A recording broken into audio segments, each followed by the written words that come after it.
I didn't even say the name of this thing. This is called Bugs and Bodies. You can record an introduction. I can record an introduction, maybe do it, but yeah. Okay, turn off all the things. Oh, like us.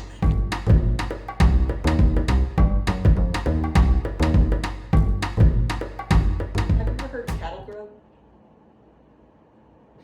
No. Okay. So we're gonna talk about cattle grub. Okay. It's exactly what it sounds like. It's a Food grub. for grub. No. Okay. No, okay, Because maybe when it's- I'm like, oh man, I'm grubbing right now. I'm like, this is good eating. However, I get the feeling that's not what you mean when talking about cattle grub. No. Wait, grub. But I like that creativity. Two species in the northern hemisphere of cattle grub, and they are both considered parasitic, or they have a parasitic relationship to their hosts. Okay. So not a parasite, 'cause that's different. A parasitic relationship. Okay.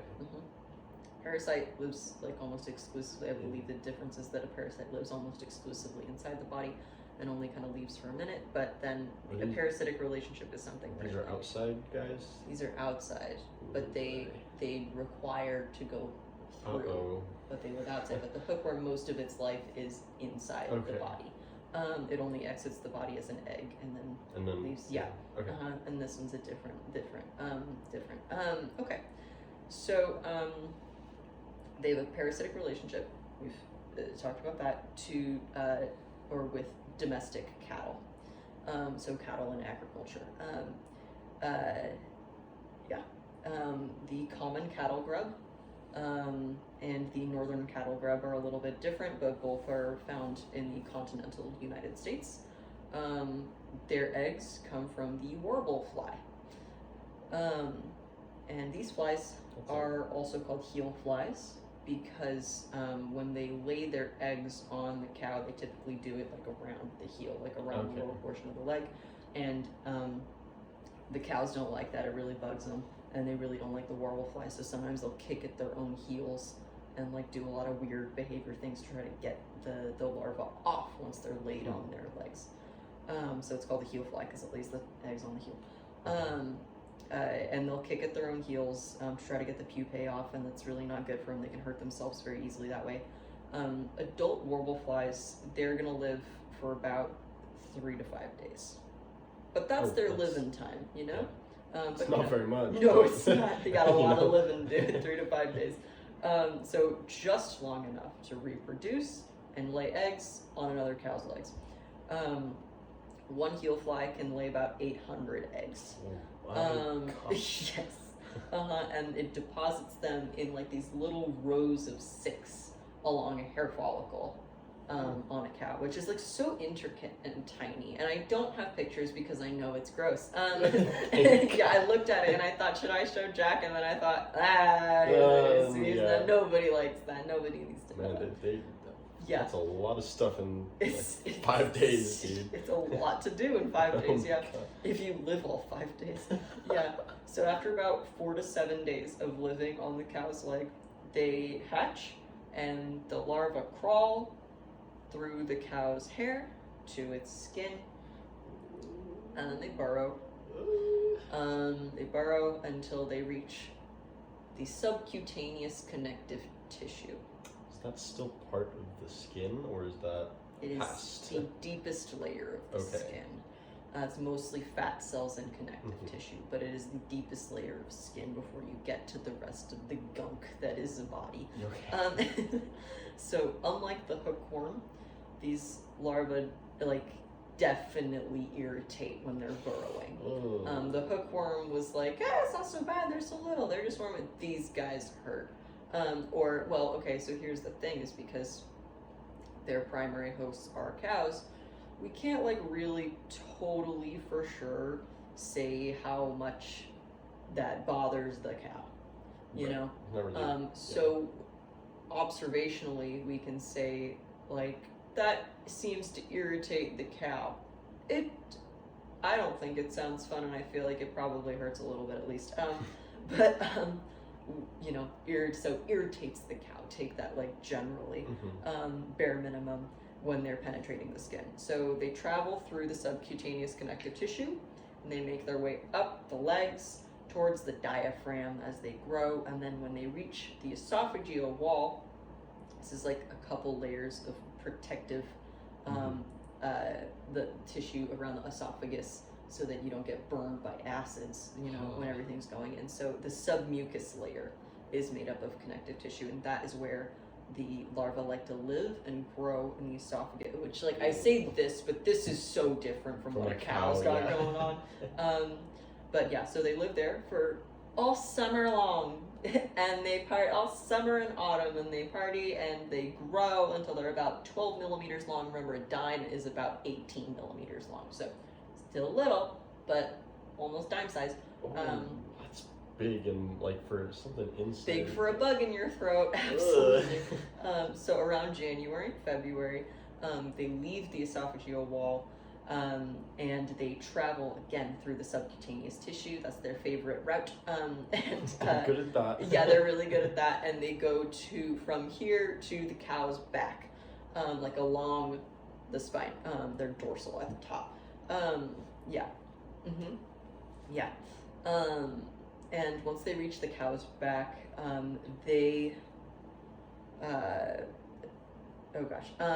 the tissue around them starts to like swell up about like 3 centimeters into these blisters that are called warbles, which is how you get warble fly, because it makes the thing. So it makes these little like bubbles.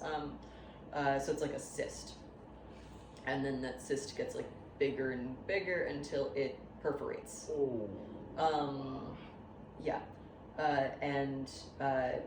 The larva likes to point. They have, it's called their posterior stigmal plates. So it's like their back, posterior, it's their back, the plates on their back, out of that hole that they just made in the cyst on the cow's back, because that's how they breathe. And so I can see you hugging the Snorlax pretty tight. Are you doing okay? This sounds like the closest an actual creature could get to being like a xenomorph. I was gonna say, like, they sound like they're getting alien. Yeah. Dude. It does. It feels like that for sure. Okay. So larva's breathing out the hole they just made in the cow's back. They just explode out. They explode out. I don't know how big. So there's just like an open wound on the back of the cow that several, yes. Okay, it's not like a clean exit whatsoever. No, it's like, when a zit just eventually pops on its own. It's like not a clean cut. It's just like popping. So they can breathe through that like hole, and then they continue to leach nutrients from the cow while they molt and they grow and they change their color, and they go from like white to yellow to a light brown, and then eventually they get like really, really dark. They're almost black. They molt twice, and they're usually about 25 millimeters long when they're full grown. So bigger than a dime. You said a dime was how many? 18? A dime is 17.91 millimeters. So they're like...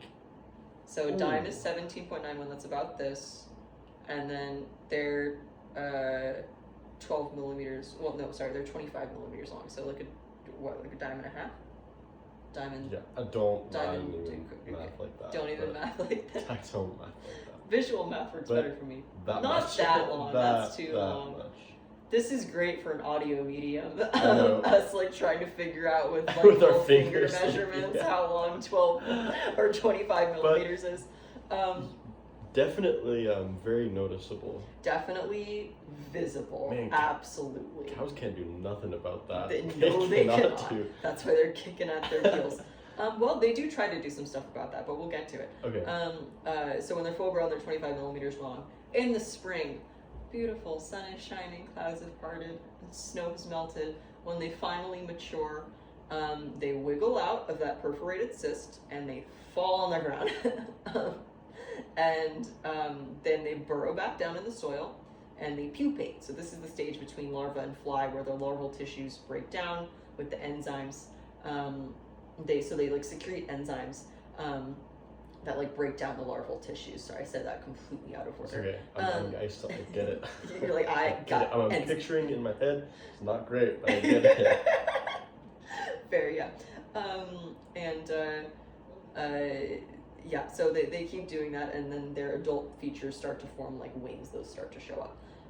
But in warble flies, larvae will not pupate, so they won't go through that process if the moisture content in the soil is too high, which for them too high is above 10%. Not that I have any idea or reference for what that means, but they're very specific about what the moisture level in the soil can be for them to pupate. So this stage takes like 35 to 60 days. So they were in the cow for seasons. They're in the ground for 35 to 60 days. And then they fly, they emerge just in time for summer, usually late June to July. And then they start that life cycle over again. So they spend most of their life in the body of the host as a parasite. But their favorite hosts are cattle and deer, but they've also been found before on horses, bison, sheep, goats, and the occasional human. No, don't even say that.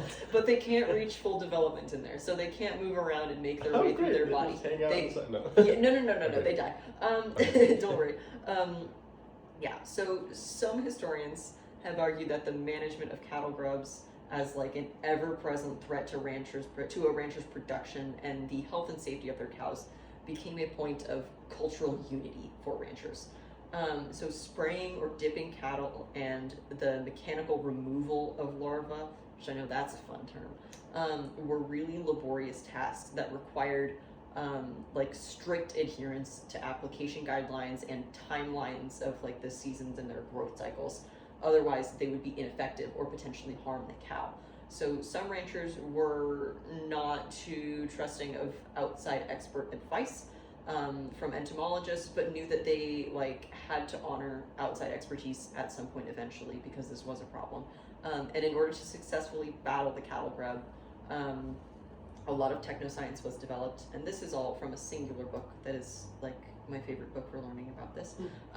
But that was developed as a part of the process to keep cattle pest-free or disease-free, which meant keeping, quotes, a diligent watch over the cow's bodies. So you're paying extremely close attention to this cow's body and the way that it is being used by this parasite in order to try to curb the spread of this parasite and its like presence amongst your cattle. How just to, I don't want to spoil anything, but nowadays, do we have a way to efficiently, more or less? So when was this like a big issue that we were talking about, like we need to solve this? Early 20th century. Thank you so much. I did not give you a timeline. It's okay. That's no, bad practice. Good thing early 20s, okay. Mm-hmm. So by the 1950s, we're spraying cattle grubs with pesticides. That's the best method to eradicate them. Okay. That does not seem good for the cow. No. So No. Yeah. So ranchers had to watch cows very closely, watch their bodies very closely in order to see how these changes were happening and to determine the best timing for treatment schedules. So you can't do that without having a very close relationship with your animals. They're sprayed with an organic compound rather than a pesticide, or rather than a synthetic pesticide. I'm sorry, but it had to be mixed with like laundry detergents, and then massaged into the cow's back while it had the sores. And then you would take a dull garden hoe and make sure all the scabs on the top of the back got removed. Very involved process. Yes. For like every very cow. Time consuming for every cow that's got the infection. So the resolution of this problem, just like hog cholera, was reliant on community connections or community connections to agriculture as a culture. So it relied on communicating, just like with hog cholera, how it was all about educating each other on vaccination schedules and encouraging your neighbors to do these same things. It is about communicating with your peers and developing a community culture that can disperse this kind of information so that everyone can be safer. Here's a question. Here's a question. So for hog cholera, yeah, we talked about how a big drive for that was just economics, money. Yeah. Just money. Mm-hmm. Was that at all an influence? Like, was this affecting like how much a herd produced? Do we know about that? Yes. Well, when you say produce. Okay, produced, like how many cows are allowed to be, like can an infected cow be? Some of it. Some of it? Okay. Some of it. So it definitely did have an effect. Yes, and we will for sure talk about the rest of that. Okay. But yes, there was absolutely economic impacts here similar to hog cholera. Okay. Yeah. So this also meant that people had to kind of get together to lobby for like collective government support to try to get those programs that you have to get JFK to see why it's a problem that we have hog cholera and get him to sign the things. Yes. Yeah. So same things happen here, but that happens, which we didn't talk about in hog cholera, but here we can get a little bit more into that it requires community organization in order to pass those bills, in order to get those public health movements involved, in order to get the USDA involved, especially before it becomes a massive economic problem for us, like exporting. Yes, so what this is referred to is in cow talk is a culture of knowledge that ranchers had to develop in response to inescapable pests and disease threats. Like you said, like you were getting at, like, why do we care that it's happening? We only cared about the pigs because it was money. And like, yes, it's money. So like we sort of talked about a little bit in the how the cattle grub gets into their bodies, it hurts, and they recognize that. And the cows will run away from the flies. Oh. They'll run away, so and they'll try to go, yes, exactly. And they'll try to like go and be in water because it like can kind of like prevent them from getting on their legs. So they'll just like stand in the water and be away. And it's like, and I find that more upsetting than hookworms, honestly. But these flies, the heel flies, they're like so persistent. So they'll just like keep all 5 days of their life. They're just gonna swipe at these cows and try to get it. And the cows are running away. They're kicking at their heels. They're stressed and they're anxious, which means they're not eating properly. They're running around and getting way more exercise than they usually do. So you've got weight loss. If you're looking for to get milk from them, you've got a decreased milk yield because they're not nourished properly. And then that can also affect, even if you're not looking at them for milk yield, that affects like the feeding calves part of it. And they can also hurt themselves when they try to kick at their heels, when they feel the larvae start to go inside. So beyond their impact to the cattle health as a host, they do depreciate the value of the cow for their owners by causing them to lose weight, and it also ruins their hide. So they can't be used for leather sale once the larvae irritate the tissue. Well, because they irritate the tissue when they're traveling around the cow, because it's like we said, it's not in the muscle. It's like still just in the skin. So they irritate that tissue, and they leave like tracks. It can also discolor the skin on the cow. But the largest damage, of course, is when they perforate on the back. Because then it leads to like the open sores, and that contributes to a fairly large annual loss just on the hide alone. So unfortunately, unless you notice the eggs on the cow's legs before they burrow, determining a parasitic infection is very difficult until you start to see them until you start to see like things like the milk yield like decreasing. And that's that's too late. So like once you see that, but that could be like several different factors, and it could be maybe it's this, maybe it's something else, but then you don't really know until you see those cysts pop up on its back. So cattle grubs have a more detrimental effect on calves and young cattle, just like we saw with hog cholera. and their infections seem to be a little bit more severe than in older cows. And theoretically, this is because they've like adjusted to having these infections occasionally, but also also, we don't know that for sure. Or I didn't come into contact with anything that said that for sure. Mm-hmm. So occasionally in older cows, they can become sensitized, which is, the opposite of desensitized. So made more sensitive to the stimuli of larval fluids. So larval fluids is when it's going through you. If it doesn't like it, if it's not happy in there, and it bursts. So as the larvae rupture, they're absorbed on their travel. If too many of the your face, I'm so sorry. It's okay. I'm here. Let's just finish with it. Let's just do it. So when they rupture, like that can be too much, and it can give the cows anaphylactic shock. So like they said, like it's more. It hurts like younger cows a little bit more, but then sometimes older cows are better with it, but also sometimes they can become sensitized to it. So it's like.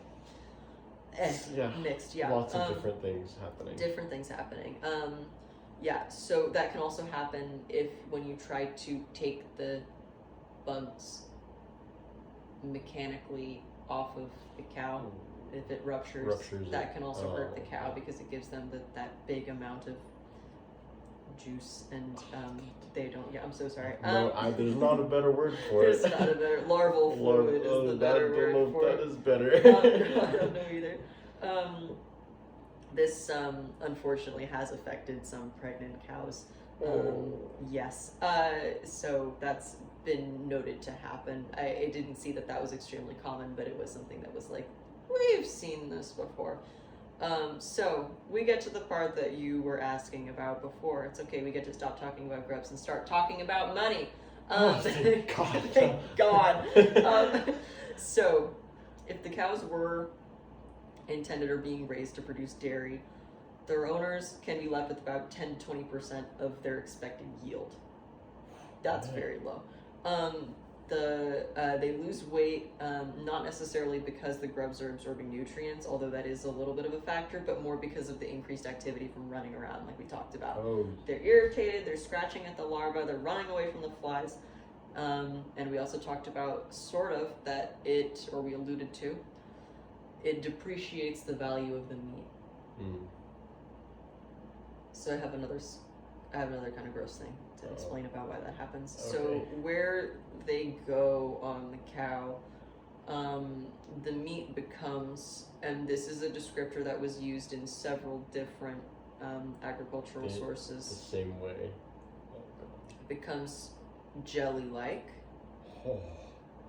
And discolored. And is like clearly unfit for human consumption along the tracks that the larva made. So wherever they like moved around, so from the legs to here. Yeah, so all through there, they get the brisket. Like dude, not the brisket. Well, they get a lot of things, but that's the one that I care about. So it's like very clearly not good for human consumption along those tracks that they made. Of course, they also injure the cow through their skin, and depreciate the value of their hide, which their hide, once it has those holes in it from the grubs, has become grubby. No way. Which is where we get that word. Really? I don't think it's specifically from this, but it's from grub holes and things like that. But it becomes grubby. Grub holes. I don't. Yeah. Full of holes where the grubs ruptured through the cysts. Grubby. Man. Yeah, so sorry. So the cattle grub's placement along the cow's spine unfortunately creates like the holes and sometimes infection as they exit or when they get removed. And that's the most valuable part of the hide. So worst part for them to be doing it, economically for the cow's owner. So you can't really sell it to tanners and leather manufacturers at that point. Even though the holes like can heal up after the cow has been grub free for like a couple months, getting reinfected makes them worse or makes there's like more of it. I'm sure you probably see it too on the. Yeah. It also just creates scar tissue, so even if it heals, it's still kind of there. Yeah. Okay. In 1936, 50% of cattle hides in grub season had at least 5 grub holes in them, which rendered them second grade leather. And at that time reduced their purchasable price by 1 cent per pound. Okay. 1936. Yeah. Oh, so but it's still not like that much. It sounds like, but I don't know. It's a lot of pounds. It's just a lot of pounds. A lot of pounds. Oh my gosh. Excuse me. It's a lot of pounds. So this resulted in, but like, hang on, because math. This resulted in a rough annual loss to the U.S. leather business at that time, so like early to mid 20th century, of $2,500,000. Is that how you say those words? 2.5 million. Wait. Oh god, I'm so tired. 2.5 I million. can't read numbers. But that many.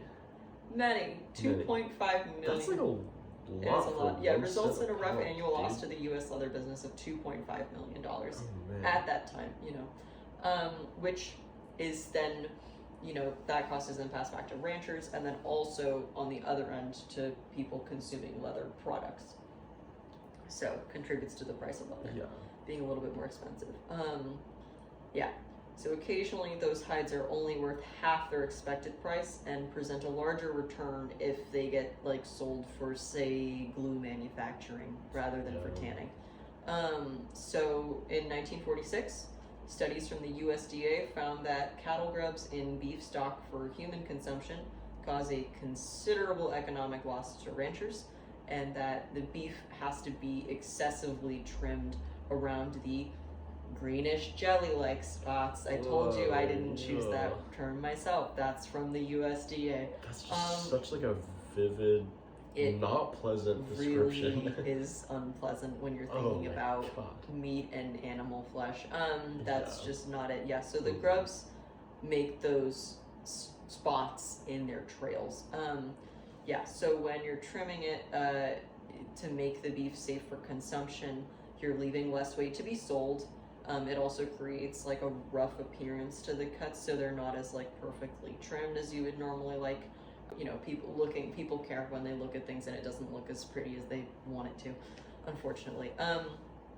So this additional trimming also can result in a loss of about 2 pounds of beef per cow, which I know doesn't sound like a lot, but like per cow, that's a lot of meat. Per cow, especially when you're already taking a loss at the hide. Or a loss from the hide. And it's a lot of time at the hands of the packers and people that are doing the trimming. Because like, I don't know if you've ever trimmed like big chunks of meat before, but it takes a lot of time. So the larva's time spent in the cow's gullet also, like when it's collecting nutrients before it moves to the back, and it's like growing there, damages the tissue in their esophagus. And typically that would be sold and used for sausage casings. Can't do that if there's grub holes. So you're losing like many different parts of the cow to this process, or at least like it's being like the cow as a creature is in the process of it being turned into a product, being turned into a damaged product just because of its existence as a creature within an environment. From like these absolutely like inescapable parts of nature, it is being determined less productive. How do we fix it? How do we make it not jelly-like grub trails on the cow anymore? When the larvae get mature, and they're on the back, and you can see them, you can squeeze them out. I'm so sorry. I'm so sorry for saying these words to you. I'm so glad I don't have, like, in my head they look like just like grubs you find in the garden. Yes. Is that? Yes. Oh, similar. God. Yeah. Okay. Yeah. And then I hope we burn them afterwards. Is that what happens? How do we get rid of the grubs you've squeezed out of them? Man, you're hugging that Snorlax How really do we get rid of them? Where do they go? Well, they die. You can kill them after you go, you can pop them after you get them out of the cow. But you don't want it to rupture because it causes a lot more harm to the cow, and it causes more inflammation and abscesses, which makes the damage a lot bigger. So in the 50s, cattle ranchers began using insecticides to control the cattle grubs. Using these insecticides in the autumn and early winter controlled the larvae enough in their early stages before they reach the cow's back, and caused additional damage to the hide. So it didn't protect them from everything, but it protected them from some of the damage. But they've already, contributed to weight loss and decreased milk production. So meh. So meh. And they can be given to the cows orally, which I can't imagine trying to give a cow a medication orally, and how well that would go. But you could also spray it on, or pour on dressings, which ended up being kind of the most popular, because you could put those along the cow's back, or you could do cattle dips. Which, do you know what a cattle dip is? Is that when they just take a huge box of cows just whoosh in the water? So that's what I'm thinking of. I've never seen it happen like that, but I've seen that with sheep. Okay.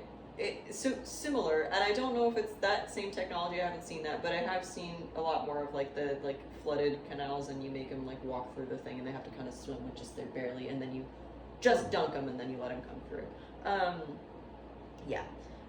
But the pour-ons are a little bit easier. That seem to be the most popular for people, because you can do it when they're already barricaded in for branding and other medical checkups and things like that. You just pour it on their back. So enough insecticide has to be absorbed through the skin that it kills the larva. So fair amount has to get absorbed. And this shouldn't be done apparently in January or February, when the larvae are most likely in the esophagus or in the spine. Because absorbing that much larval fluid when they break up, it can cause more severe reactions in the cow, like that anaphylactic shock and things like that. So there's also some little strips of plastic that have an insecticide in them that can be put on the cow's legs during fly season, and that can prevent the larva from living long enough to make it all the way to the cow's back, but they're still going to get in there. So ivermectins, so those are antiparasitic medications. You may have heard of them. So those were developed for animals in the 1980s. Okay. And they've been the most promising development in prevention technology for cattle grubs. But cattle owners still spray pesticides or insecticides, or do the pour-overs, and make attempts to get the cattle grubs out of the cow's back manually when they do appear. So these attempts to create a there are or have been attempts to create a vaccine, since it has been noted that older cows can develop some kind of resistance after being infected when they're little. But that's still very experimental, and it hasn't been widely tested yet. So they still appear seasonally, but with seasonal treating and preventative treating, which is determined by your very specific region and your very specific elevation. Elevation's a really key factor in this for the timing of when the grubs get to come out. It's weather, weather and climate, seasonal things. So most outbreaks occur when treatments have been applied ineffectively or improperly or at the wrong time, which is not super common, because they're often done under the advice of a veterinarian, or even a state board, since improperly timed treatments can cause really big harm or death to the cow. So that we're very strict about when this happens, and there's you're not just doing this alone at your best guess. You have a vet, and your vet suggests to you and the other people in your area, this is the time for doing this. So University of Arizona again coming in for us. In 1973, the latest report that we've had so far, besides 1978, when hog cholera was eradicated in the US of A. And don't forget it. Don't you forget it.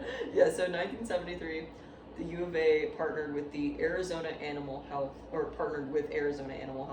to publish a study about the most effective times for treatment after they cooperated with ranchers in the area over a 3-year period. So academic institutions, government institutions, health institutions recognized that they needed to directly work with ranchers in order to fix this, so that they could get the appropriate data that they need in order to to make this effective for everybody going forward.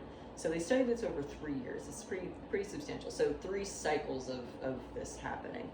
And the study noted that several precautions to treatment, including like not spraying sick or stressed cows, needed to happen. And you needed to make sure that they had access to water, and you couldn't apply multiple products simultaneously. That was also dangerous, or like within a few days of treatment. So they're trying to make sure that this is being done in the safest way possible. So that study also suggested that the best results for preventions occurred when treatments were implemented shortly after heel fly season ended. So very specific timings. Yeah. So, we're on to our favorite little segment, which is when we get to talk about how many newspapers we're talking about cattle grubs. And it's a lot. It's a lot. It's a lot. Well, it's a lot for all of Okay. them. Yeah, but it's a lot. So, in 1954, also, the Arizona Sun published an article that discussed cattle grubs costing farmers and ranchers millions of dollars a year in meat, milk, and leather. The latest one that I found, or the latest one that I wanted to include, I guess, was from the Western Enterprise, and that one talks about the developments of pour-on pesticide or insecticide control from the University of Arizona Agricultural Extension Service. So it encouraged the use of these pour-on controls and assured ranchers that this new control has gotten the stamp of approval from safety for your cows from the federal government. So it works and it's safe, says the government. Put it on your cows. So of course, like, we're very trusting of that. That sounds good. Thanks. But it was recommended to be used more for the pour-on because the sprays, like, technology that you needed to do the spray pesticides or insecticides was very specific and could be expensive, and if you didn't have that equipment, then like the pour-on was a lot easier. Right. Or a lot more accessible at least. This specific pesticide called Ruline was noted to be effective against cattle grubs, and did not, but it didn't treat like internal parasites, according to the U of A and their livestock specialists. So they were like, please don't think this is going to work on everything. It's just going to get those guys just the external things. So, yeah, that's where we're at. There's lots. That's the end of our newspaper segment. Okay, so, of the 3 that we've covered, this one was definitely the most disturbing. I kind of just had to sit here and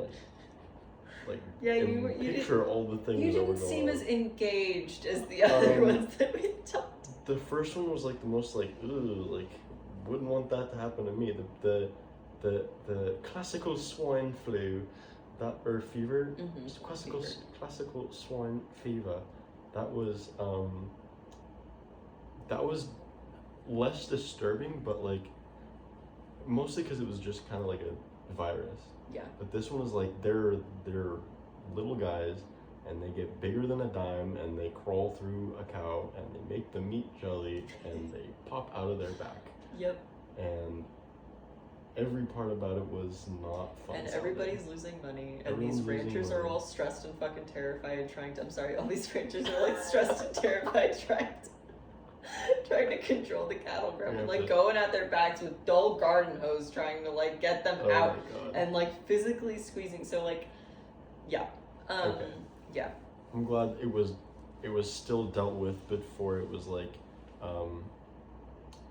I'm glad it sounded like it was a little bit more for cows. Like it was for money, but part of it was for cows. Well, people cared about the cows. They cared about what happens to the cows. They cared about what the cows mean to their community and to their culture as ranchers, and they care about, yes, of course, the economy and the economic losses that they're having from the loss of the meat and the loss of the hide and the lost weight and the lost dairy, but they also don't just care about that. They care about what it means to their community and what it means for their community and their culture to thrive or to suffer at the hands of it's what you call in environmental history, thank you Linda Nash, inescapable ecologies. Oh. So these parts of nature that are completely inescapable to us, that we have no control over, that we're desperately trying to control for, agriculture, economy, the movement in space and all these things, but we can't. So. And we're trying, but inherently we cannot. And so we're doing our best. But wherever you take one away, other problems will appear. Yes, so it's this like desperate ongoing fight, and I don't know, I think it's really interesting to see how people engage with that. And we saw a little bit less of that with the swine flu, but we did see a lot in the newspapers with swine fever, with ranchers and the hog raisers like blaming each other for spreading it, whereas there was a little bit less of that in this one, a little bit more like communal education. There were some feuds going on amongst the hog cholera. Wow, yeah. Yeah. They're yelling at each other. And then in hookworm, it's a little bit different. It's more like it's a class discussion of, who gets this the most and where is it a problem and what do we think about people who are affected by this the most, even though it's not their fault. So yeah, that's cattle grubs, and that's those three little things. How do you feel? I don't even like. Wow. Okay. That was. Oh man. Yep.